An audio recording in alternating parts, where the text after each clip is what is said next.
Enquanto as crianças sobem para o Ministério Infantil, pega a sua Bíblia, capítulo 2 de Neemias. Depois vocês cumprimentam, abraçam, beijam.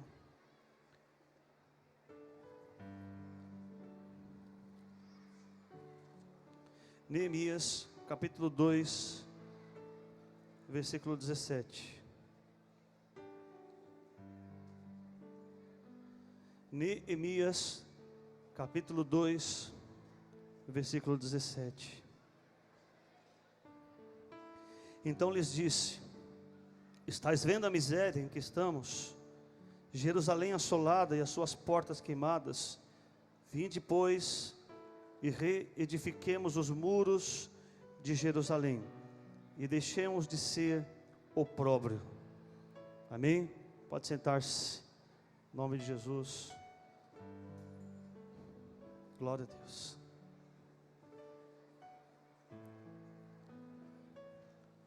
Não converse, querido. Fala ao seu vizinho assim, ó. Eu gostaria que não ficasse ninguém lá embaixo da dança, do louvor. Ninguém, todo mundo sentasse aqui para ouvir a palavra de Deus, por favor. Amém? A cantina eu quero que feche e não venda mais nada. Neemias capítulo 2, verso 17, queridos. É uma revelação de Deus para a nossa vida, para nós. Eu creio que o que Deus tem aqui é tremendo. Amém? Por isso, a sua vida hoje será abalada nas estruturas em nome de Jesus. Eu tenho certeza que o que Deus vai falar com você é muito poderoso. Nós vamos falar um pouco, queridos, sobre um texto que fala de um pós-cativeiro. A desobediência, ela sempre vai nos levar ao cativeiro. Cativeiro, por exemplo, a Bíblia fala de muitos: babilônio, egípcio, assírio. Mas o cativeiro não representa apenas um território, não está ligado intimamente à geografia. Cativeiro está ligado à prisão, cadeias, coisas que amarram nossa vida. É isso que está ligado ao cativeiro. E Neemias é profeta, queridos, pós-cativeiro. É profeta que, olha, eu diria uma palavra assim com liberdade, que foi levantado para resolver o problema dos outros. Porque nesse momento o problema nem dele era mais. 150 anos havia se passado.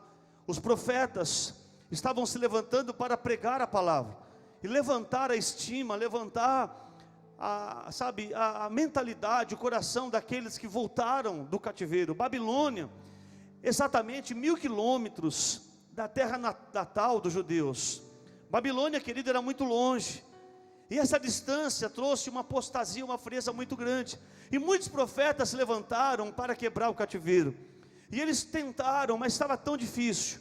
Porque o povo saiu do cativeiro, mas o cativeiro parece que não saiu deles. Parece que ficou impregnado aquilo ali.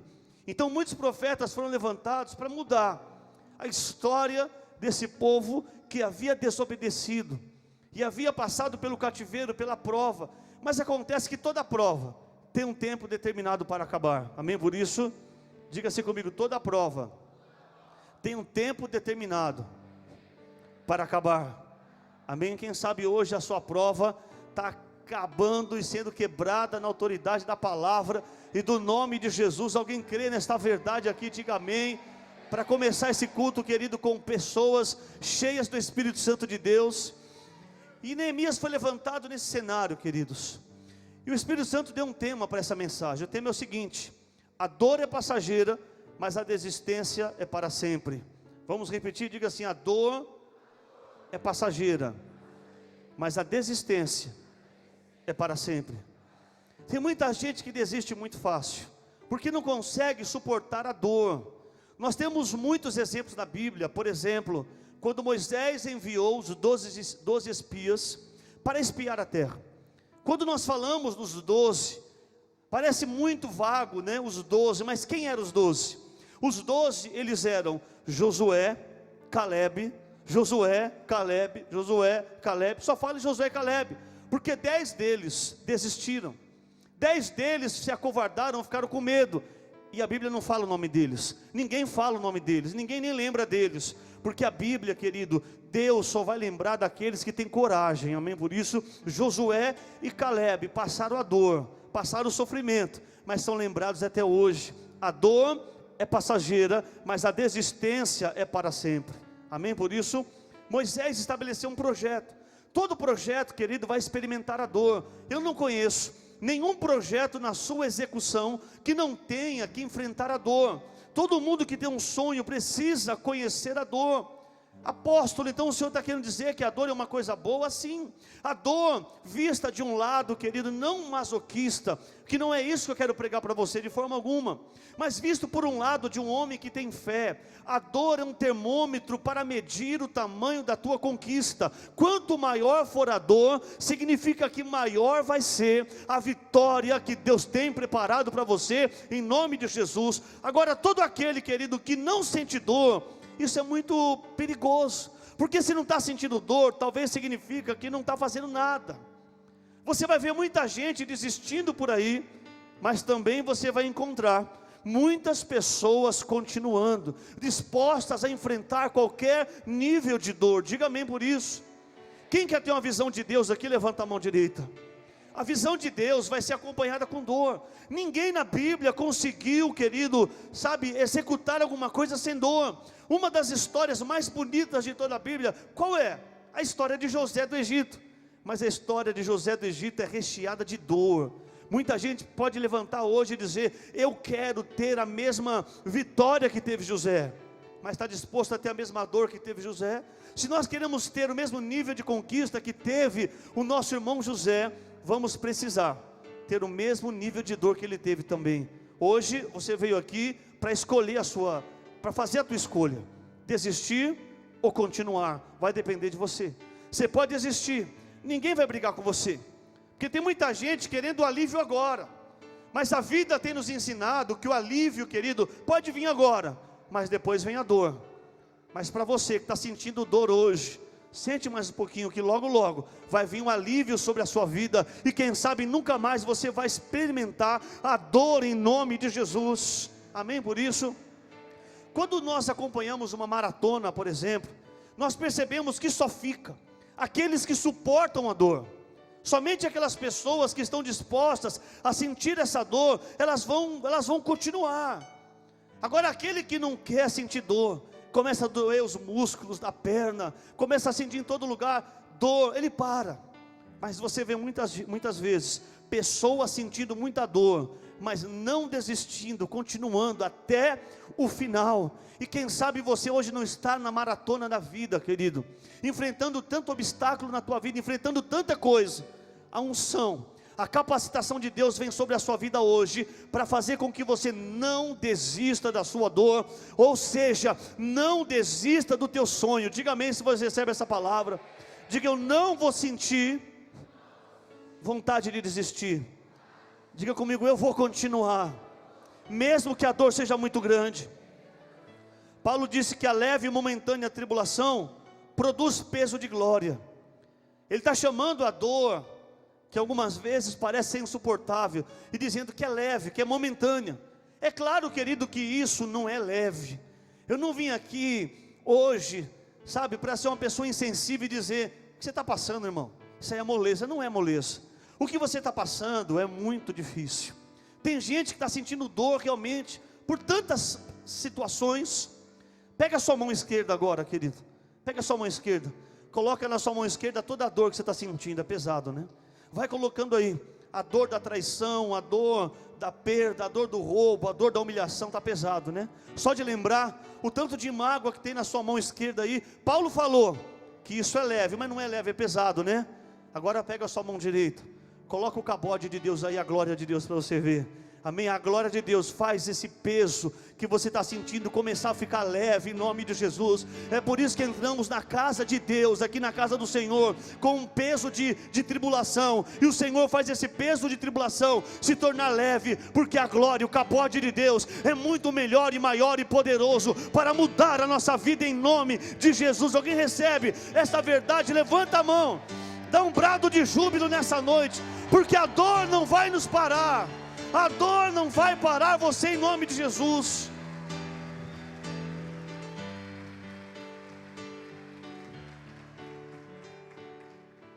Então, como que nós podemos tratar com a dor? Querida, a dor, ela é ampliada quando não se tem propósito, Quando eu estou sentindo dor por sentir, eu vou sentir muita dor mesmo, vai ser difícil.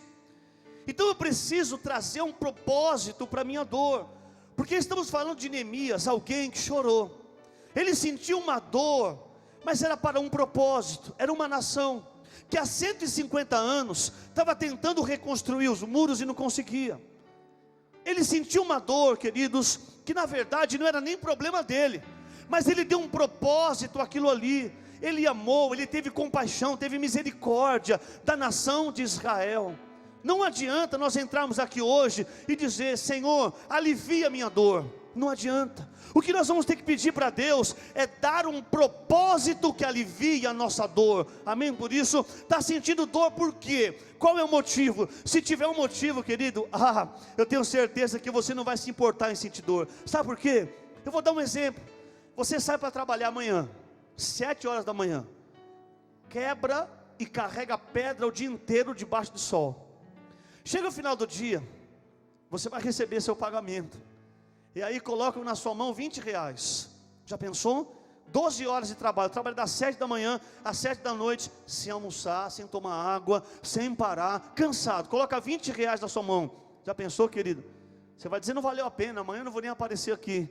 Mas eu quero ver você amanhã sair para trabalhar às 7 horas da manhã, chegar às 7 horas da noite, ter quebrado pedra, ficado sem almoçar, sem dormir direito, cansado, no sol. E aí você vem receber um dia de salário, R$10.000. Você volta no dia seguinte: apóstolo, nem durmo, eu viro à noite, eu volto no outro dia, eu fico a semana toda trabalhando por 10 mil por dia, irmão. Amém? Por isso, você está entendendo que o propósito, querido, vai aliviar a sua dor. Tem coisas que você vai fazer, vai dizer assim: mas vale a pena, porque vai haver uma recompensa em nome de Jesus Cristo. Sabe que eu preciso de algo que vai valer a pena. Amém? Por isso, Neemias está olhando para algo que vai valer a pena. Então ele é levantado num contexto de pós-cativeiro, de pós-exílio, de um povo que precisava ser despertado. Eu tenho uma lição hoje aqui, eu não vou dizer para você, para nós. Todos nós precisamos ser despertados. Amém? Por isso, dá um cutucão no seu irmão com respeito. Fala: eu vou despertar você hoje em nome de Jesus. Fala ao seu irmão assim: você vai acordar hoje, irmão. Fala para ele: a dor é passageira, mas a desistência é para sempre. Fala para o outro irmão: a dor é passageira, mas a desistência é para sempre.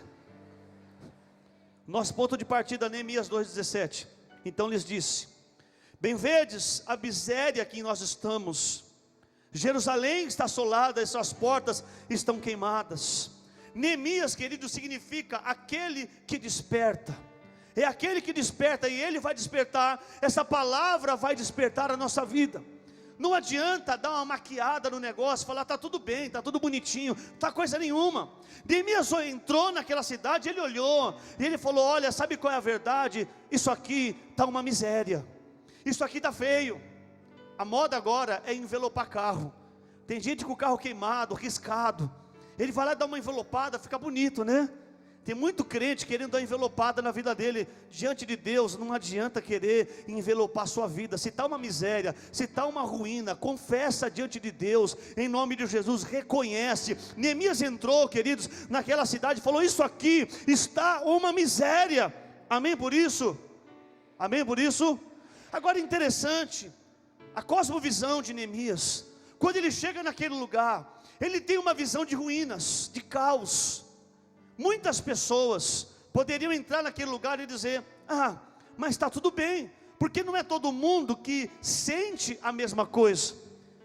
Pode duas pessoas olhar para a mesma coisa, uma dizer assim: não, está tudo legal, está tudo bem, e uma outra pessoa aparecer, fazer um exame, como Neemias fez, e falar assim: não está nada bem, não está nada bem, aqui tem miséria, e nós vamos mudar isso. Tem miséria nesse lugar e nós precisamos restaurar. Neemias é aquele que desperta, querido. Amém por isso? Diga assim: hoje eu quero despertar como Neemias. Você já pensou, queridos, Neemias vir pregar aqui hoje, a gente aqui fazendo essa festa toda, o culto está uma bênção, não está? Já pensou, eu estou aqui falando: vou anunciar o pregador da noite, e o grande profeta maior, Neemias. Neemias sobe aqui no altar, pega o microfone e diz assim: Shalom.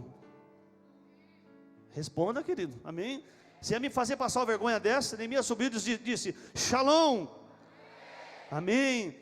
Aí Neemias vem e diz: igreja, esta igreja está uma miséria. Já pensou? Eu acho que não acabava nem de falar. Eu acho que alguém aqui da equipe vermelha que veio do encontro, está na pegada, já grudava Neemias, você ficou louco, e já pegava Neemias, levava lá fora, amarrava, dava uma coça nele, não é verdade? Você vem aqui na minha igreja, tirar a minha igreja, está pensando o quê? É como alguém entrar na tua casa, querido, e falar assim: olha, tua casa está uma miséria. Ou alguém ir lá no teu trabalho, e falar assim: olha, o teu trabalho está uma miséria. Já pensou? Na verdade, ninguém gosta de confronto. Ninguém gosta de ouvir a verdade, mas acontece que quando nós colocamos, olha o que Neemias falou: nós estamos numa miséria. Ele não disse vocês, porque se Neemias chega aqui e fala vocês estão numa miséria, aí ele perde a unção e a autoridade. Mas se Neemias entra aqui e fala assim: nós estamos na miséria, ele ganha poder, ele ganha autoridade. E tem muita família dizendo: não, vocês estão na autoridade, você destruiu a casa, você destruiu a família, você acabou com tudo. Mas o dia que você disser: nós acabamos com tudo, nós destruímos tudo, nós fizemos essa bagunça, Deus vai te dar uma autoridade para restaurar em nome de Jesus, a autoridade de Neemias, de despertar o povo em nome de Jesus, amém? Por isso, e seja qual for o confronto, Deus vai te usar para mudar a história dessas pessoas. Levanta a mão direita e diga amém, diga glória a Deus em nome de Jesus. Diga assim: quando você se inclui, mais forte, diga assim: quando eu me incluo, eu tenho autoridade e eu tenho respeito. Amém por isso?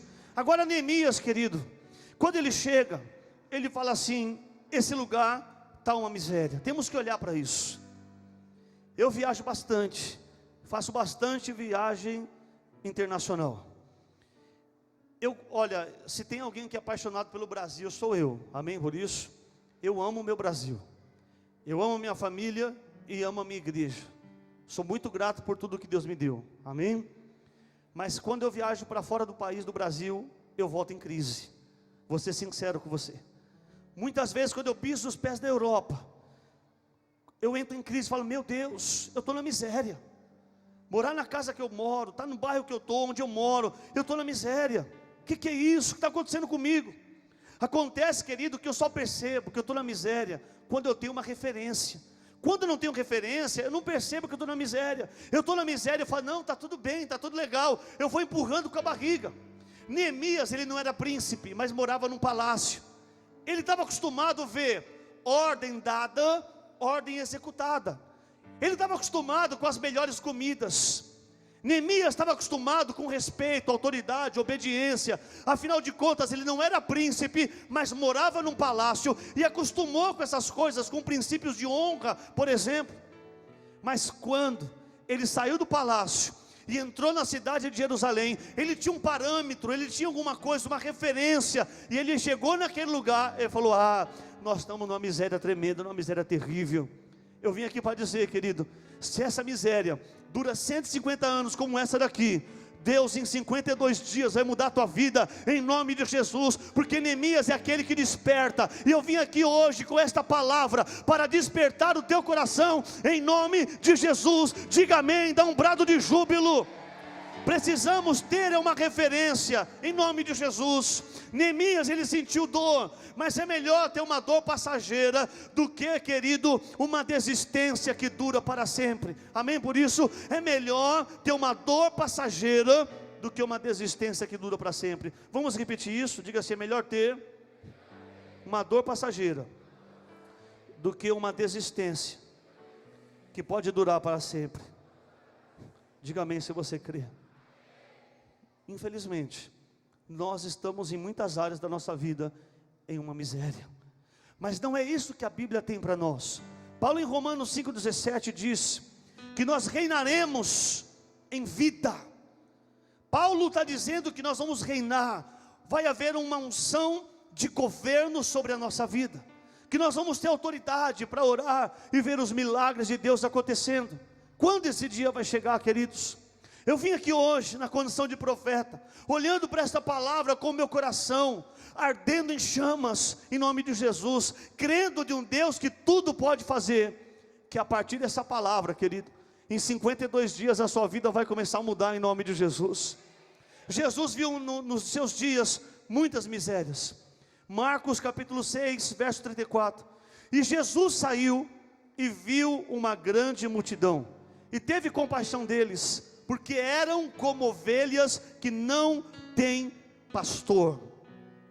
Ele está olhando a multidão que não tem pastor, e está dizendo assim: eram como ovelhas que não têm pastor, uma multidão, eram como ovelhas, e teve compaixão, e começou-lhes a ensinar. A palavra compaixão é irmã, talvez prima da palavra miséria. Algumas traduções da Bíblia diz que Jesus viu as ovelhas que estavam na miséria. Toda pessoa que não tem pastor está na miséria.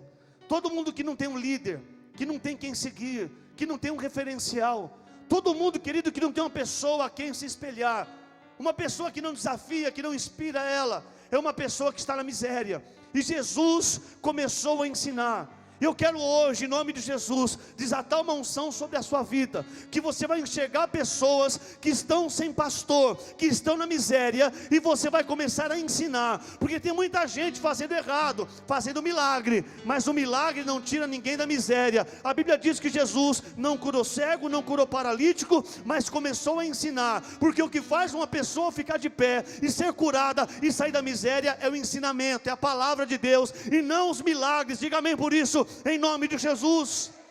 Diga assim: o que tira da miséria, está muito fraco, eu digo: o que tira da miséria é o ensino da palavra de Deus. Você crê nisso em nome de Jesus? Israel construiu um bezerro de ouro, apontando para a resposta rápida, porque tem muita gente que é assim, tudo que ele deseja tem que ser rápido. Na verdade, muitos de nós ensinamos isso, que as coisas têm que ser muito rápidas. Acontece, queridos, que no deserto, o povo, eles tinham a Torá, a palavra de Deus, não precisavam de um bezerro. E tem muita gente nos dias de hoje, sabe, querendo a resposta rápida, e o bezerro dessa pessoa não é o bezerro de ouro, é a bênção. Nós queremos a bênção, queremos tudo aquilo que nós pedimos a Deus muito rápido, e não estamos dispostos a esperar o tempo de Deus. Diga assim para o teu irmão: existe o tempo de Deus. Mais forte, diga assim: existe o tempo de Deus. Amém? Tem muita gente querendo solução rápida. Nós não vamos dar solução rápida, nós vamos dar palavra. Amém? Vamos dar a solução, o caminho, e no tempo de Deus você vai viver um milagre em nome de Jesus. O texto de Neemias, ou a história de Neemias, tem uma tônica. Sabe qual é a tônica? A tônica é a seguinte: 150 anos e nada aconteceu. Diga comigo: 150 anos e nada aconteceu. Mais uma vez, diga: 150 anos e nada aconteceu. Essa é a tônica do livro de Neemias. Há quantos anos você está olhando para a tua vida e nada aconteceu? Há quantos anos que você faz uma avaliação e diga assim: nada mudou até hoje? Essa igreja está prestes a fazer 13 anos. Eu não poderia dizer: estou feliz, sabe, eu estou abençoado, a igreja está cheia, a igreja está prosperando, crescendo, estamos abrindo mais 2 igrejas até o final do mês, está uma bênção. Mas acontece que o sentimento que eu tenho, querido, quando eu olho 13 anos, eu saio da minha casa, eu passo aqui nas avenidas e vejo pessoas drogadas, pessoas na rua mendigando. Quando eu entro aqui e vejo algumas pessoas alteradas por álcool, por droga, eu falo: Deus, na verdade eu estou na miséria, porque enquanto tiver pessoas indo para o inferno, no caminho que eu passo, e na rua onde eu estou plantado, eu vou me sentir na miséria. Eu vou sair da miséria o dia que eu entrar aqui, e essa rua inteira estiver convertida a Jesus, e o bairro inteiro estiver confessando que Jesus Cristo é o Senhor. Então, se você diz: eu estou na miséria, nada, está sim, meu irmão, nós estamos na miséria, porque tem vizinho de muita gente ainda, batendo na mulher, desviado, usando droga, se prostituindo, indo para o inferno, e nós não estamos fazendo nada. Deus, em 52 2 dias, vai nos tirar dessa miséria, em nome de Jesus, e vamos entrar no verdadeiro avivamento do Senhor. Levanta a mão direita e dá um brado de júbilo, mais forte que você puder. Glória a Deus.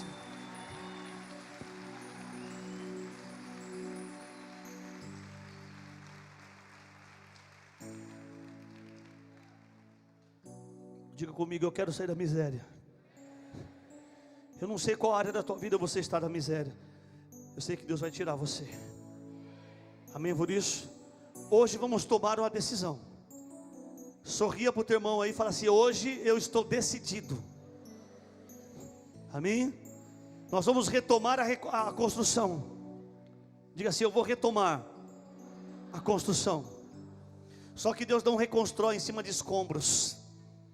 Não adianta você pensar que está cheio de escombro, de caco, de coisa quebrada, destruída, que Deus vai pegar você e vai levantar uma casa nova. Não vai não. Deus tem que fazer uma limpeza, tem que fazer uma faxina. É por isso que lá em 2 Samuel 24, 25, Davi, ele estava na miséria, no fundo do poço, destruído. Ele teve que se expor a Deus. O princípio de sair da miséria é se expor ao Senhor. Ele vai até a eira de Araúna. Ele não quer de graça não, ele quer pagar por aquilo ali. E a Bíblia diz que ele compra o eirado de Araúna, e ele estabelece, querido, o princípio que Deus mais respeita, o princípio do sacrifício. Estabelece holocausto a Deus. Ele mata um animal, sacrifica diante de Deus, ele expõe o seu coração para Deus. Aí sim, Deus com um braço forte, mão forte, ele pega na mão de Davi e coloca Davi de pé. Amém? Por isso, hoje nesse lugar, nós vamos expor o nosso coração que está em miséria para Deus, em nome de Jesus. E Deus vai nos levantar. Levanta a mão direita, diga: eu quero ser levantado por Deus. Diga: eu vou sair da miséria. Se você crê, diga amém em nome de Jesus. Existe na Bíblia, querido, um homem que estava na miséria. O nome dele era Bartimeu. Qual o nome dele? Bartimeu significa filho de Timeu. Era um moço que tinha legalidade para ficar pedindo esmola. Mas a Bíblia diz que ele estava no caminho que Jesus estava, na porta de Jericó. O interessante é que esse cego tem mais em comum conosco do que qualquer outra pessoa. Porque esse cego, ele podia ouvir, mas não podia ver fisicamente Jesus. E nós aqui não podemos ver Jesus fisicamente também. Da mesma forma que aquele cego ouvia, nós também ouvimos, mas não vemos fisicamente Jesus. Mas acontece que a diferença está naquilo que ele ouvia. Uma vez tivemos aqui na igreja um cego, pastor, pregando a palavra. E uma coisa que me chamou muita atenção foi o ouvido do cego. Porque o cego, querido, ele falou: abra a Bíblia em tal texto. Os irmãos abriram, e ele, não vou ainda ler, porque eu ouço as páginas da Bíblia de alguns irmãos. Alguma vez aqui na igreja você ouviu páginas da Bíblia de algum irmão? Esse pastor que pregou aqui, ele disse: eu ouço ainda alguns irmãos lá no fundo, do lado esquerdo, folheando a Bíblia. Que ouvido desse pastor, né? Já pensou? Porque ele aprendeu, ele não podia ver, ele aprendeu a prestar atenção naquilo que o ouvido dele ouve. E o que ele fez, querido? Esse cego fez, ele começou a gritar: ó Cristo, filho de Davi, tem compaixão de mim. Você pode imaginar a dor daquele cego, o quanto ele sofreu. Mas naquele dia, ele percebeu que era o dia da oportunidade, da mudança na vida dele. Sabe o que está acontecendo hoje aqui? É o dia da oportunidade, querido, da sua vida. Você nunca viu, amém? Você nunca viu, mas você tem ouvido. A fé vem pelo ouvir, amém? Por isso, diga assim: a fé vem pelo ouvir. E você tem ouvido tanto a palavra de Deus, amém? Tem ou não tem? Tem ouvido tanto. E ele começou a gritar: Cristo, filho de Davi, tem compaixão de mim. Jesus, quando ouviu aquilo, ele quis conhecer o cego, porque não era comum ouvir aquilo. Ele se aproxima e fala: ei, você, sai daí. E o cego estava sentado, que era a posição que deveria ficar quem pedia esmola, porque não ficaria o dia inteiro de pé, ficava sentado. E Jesus fala: vem até aqui. O cego se levantou. No momento que ele se levantou, automaticamente ele levantou a capa e jogou a capa no chão e foi até perto de Jesus. Olha que coisa tremenda. O que está acontecendo aqui? Pergunta ao teu irmão: o que está acontecendo aqui? Olhe para mim. A fé vem pelo ouvir, amém por isso? E a obediência, ela vem pela nossa, e o milagre vem pela nossa obediência. A fé vem pelo ouvir, mas ela começa a se desenvolver pela nossa obediência. O milagre vai acontecer quando nós obedecemos a Deus. Quantos de nós estamos confortáveis na nossa posição, e quando ouvimos a chamada de Deus, a gente fica quietinho? Deus está te chamando hoje, querido, para parar de sentir dor, mas se levanta da posição que você está, porque a fé vem pelo ouvir, mas o milagre acontece quando eu desenvolvo através da obediência a minha fé. E hoje nós vamos obedecer ao Senhor e desenvolver uma fé que vai desatar um milagre em nossa vida. Levanta a mão direita, diga amém, diga glória a Deus, amém por isso, diga eu vou obedecer a Deus. Diga comigo, eu preciso obedecer a Deus. Qual era a condição de Bartimeu? Era uma condição de miséria. Era a condição de miséria. Neemias reconheceu, capítulo 2, versículo 17: nós estamos em uma miséria. Qual a condição de se conhecer a graça de Deus? Reconhecer que você está em uma miséria. Reconhecer que áreas da tua vida estão em uma miséria. Amém por isso? Diga assim, eu vou reconhecer. Está fraco, diga eu vou reconhecer que eu estou numa miséria. Como que eu digo isso, que o cego reconheceu isso? Todo judeu com mais de 12 anos, morador num raio de 25 quilômetros da grande Jerusalém, tinha obrigação de estar nas 3 festas bíblicas uma vez por ano. E ele estava lá, ainda que pedindo esmola, ele estava lá. E o que chamou a atenção de Jesus não foi o grito. Estádio de futebol, o povo também grita. Se você for num show do Roberto Carlos, do Fábio Júnior, ou de alguém mais atual agora, você vai ver muito grito. Aquele cego gritou e não chamou a atenção de Jesus por causa do grito, mas foi por aquilo que ele falou. Pergunta ao teu irmão, o que ele falou? O título mais importante de Jesus, o título messiânico: ó Cristo, filho de Davi, tem compaixão de mim. Por ele falar um título messiânico, Jesus percebeu que ele esperava de fato um Salvador. Diga comigo, esperava um Salvador. Ele estava reconhecendo que estava na miséria. Muitos de nós precisamos de um Salvador, e o Salvador é Jesus. E nós vamos clamar hoje aqui: ó Cristo, filho de Davi, tem compaixão de mim, e Ele vai nos tirar da miséria. O Senhor há de salvar a nossa vida. Levanta a mão direita e diga glória a Deus. Amém? O que aquele cego fazia era pedir esmola, mas naquele dia ele foi na raiz do problema. Naquele dia ele decidiu mudar a vida dele, e ele foi direto ao ponto. Tem muita gente, querido, que quer receber alívio, mas não quer tratar do problema. Tem muita gente que quer receber um alívio, está pecando, tem consequência, e aí quer receber um alívio na consequência do pecado, mas não quer tratar do pecado. Amém por isso? O cego foi direto na raiz do problema. Jesus, quando chamou ele, falou: o que você quer? Ele podia dizer: eu quero 100 mil denários, dinheiro para ficar anos quietinho, sem precisar sair na rua pedir esmola. Mas o problema dele não era falta de dinheiro.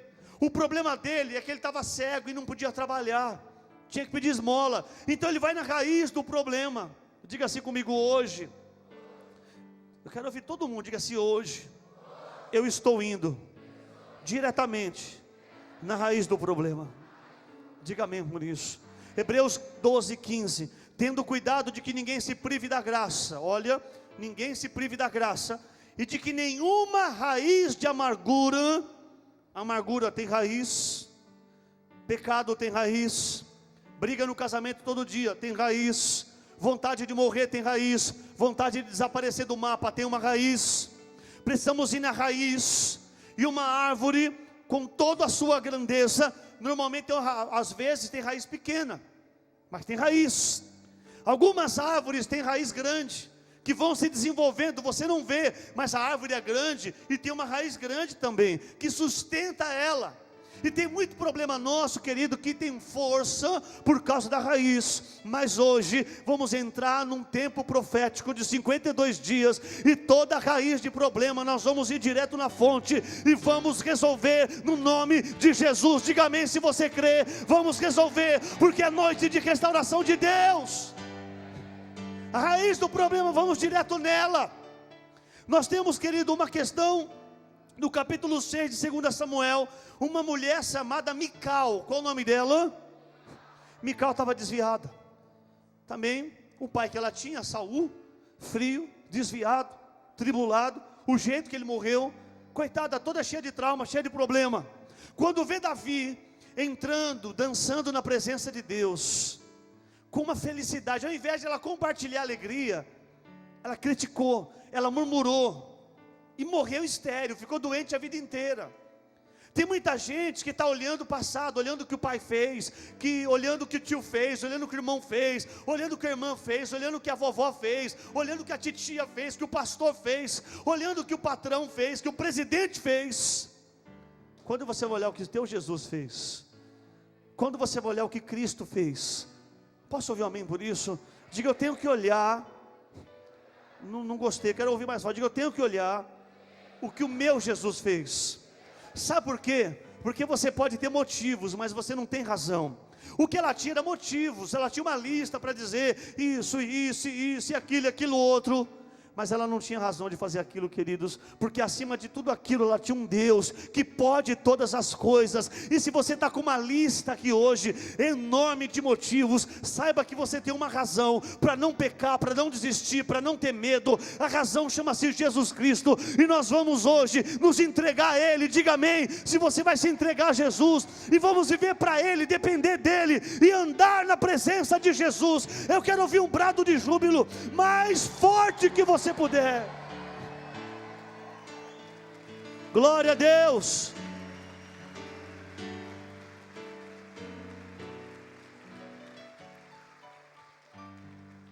O grande segredo é reconhecer a situação miserável que nós estamos.